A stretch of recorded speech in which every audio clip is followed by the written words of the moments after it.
Hello and welcome to Kain Company. Today we're going to be talking to my dear friend from Canada, Brent Wees. And Brent and I are going to talk about technical automation and how it's impacting dealerships. So let's get right to it.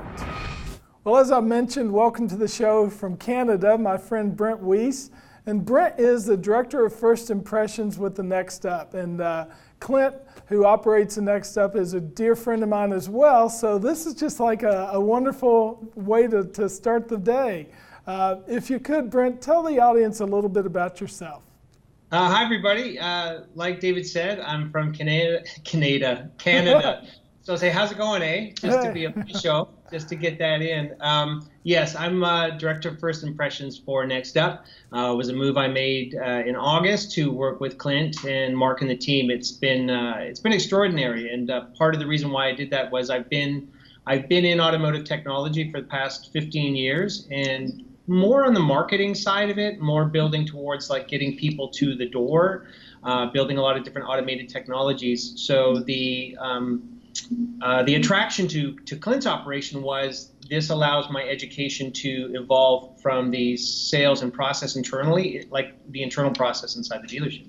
Excellent. Well, I can tell you firsthand, my family store uses TheNextUp, and my brother really believes in it. So I remember when I first talked to Clint about it, I said, I'd love to give it a try and recommend it with other clients, but I'd have to kind of see what it works like. And sure. It is unbelievable how fast and furious his development cycle is and some of the cool ideas that he's developed. But that in and of itself creates some challenges, and I think that's a good topic for us to kick off today. Sure. Is what about the challenges with integrating technology in the dealership to where it actually is a boost as opposed to a drain?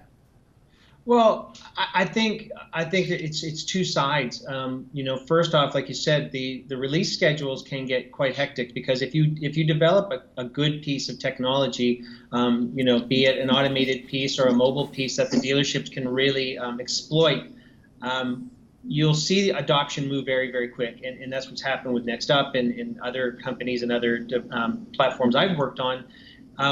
When you get that user group really embracing it, the improvement feedback comes fast and furious. So you're putting a lot of taxing on your dev teams internally. So on the vendor side, we're taxing our dev teams to stay on top of release schedules. And there's a lot of stress and a lot of pain points there because in a way, when you evolve tech, you're asking developers to continue to have to learn as well. There's the assumption that because they're developers and because they write code all day, they can just bang things off. And in reality, there's a lot of asks of developers and development teams where they have to actually take a step back, pause, and wrap their heads around what the ask is, and sometimes learn what they have to build. So there needs to be sort of a bit of an expectation window on both sides with vendors and with dealers when the tech is evolving as fast as it is.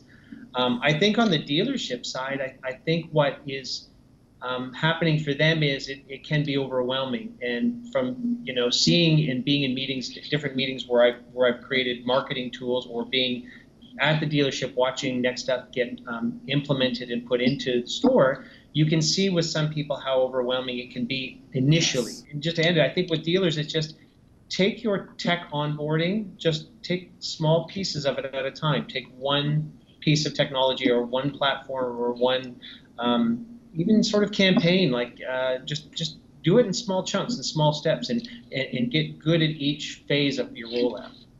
Well, it's interesting. Just the other day, I have a son who's in college, and he's studying some advanced mathematical classes, and he was telling me that he's taken a lot of courses online, and I was watching a TED Talk the other day, and this fellow who started up a company called Khan Academy was talking about our lack of mastery, and we tend to go for test grades instead of mastery. And I think oftentimes in the dealership environment is very much like that when it comes to technology is we just pass people.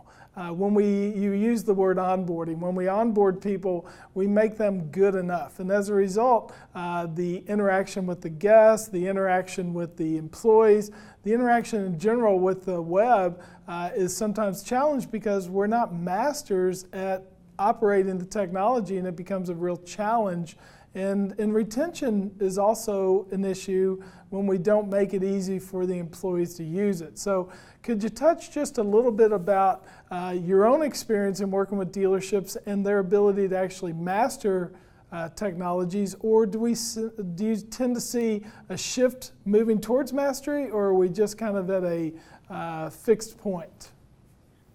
That's a great observation, because I think it's true. You know, there's this avoidance of mastery because we as the vendor set are just trying to get as many accounts on to our platforms as possible. So we steamroll through some things, you know, and that's just the point of being entrepreneurs and being, you know, capitalists. We have to generate this revenue, so we have to move that way. But I think you're right, and I think the most successful companies that are working with the dealerships are putting in really great performance coaches or account managers that really help elevate what the dealers are doing and building the right kinds of relationships. And I think even though the tech is evolving at such a great rate, it's giving us so much great information. If you've got some really outstanding people in-house and you move them to working with a dealer day in and day out, you're going to evolve that dealer. Like a perfect case in point is at my last shop at Dashboard up in Toronto, Sabrina, one of my product coaches, is just this brilliant woman who really understood the dealer side of the business because she came from a dealer group, and then she was working with automated technologies, and she was helping the dealers, understand their tech better.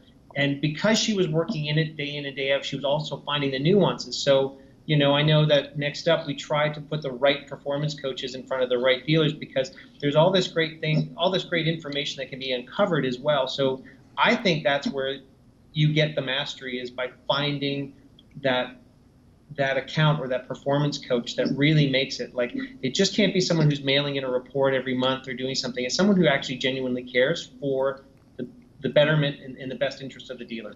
Absolutely. Well, let's talk just briefly about the old dog and new trick syndrome that has occurred in our industry. And I see a lot of staffs where I go in and it's almost like those guys are old, don't even bother working with them. These guys are new and up and coming. I personally have taken upon myself to teach old dogs new tricks, just because I'm kind of an old dog and 30 plus years in the industry. I think, wow, how do we just send these guys off to retirement when they're in their 50s or 60s and they really do have a lot of good experience and a lot of good years?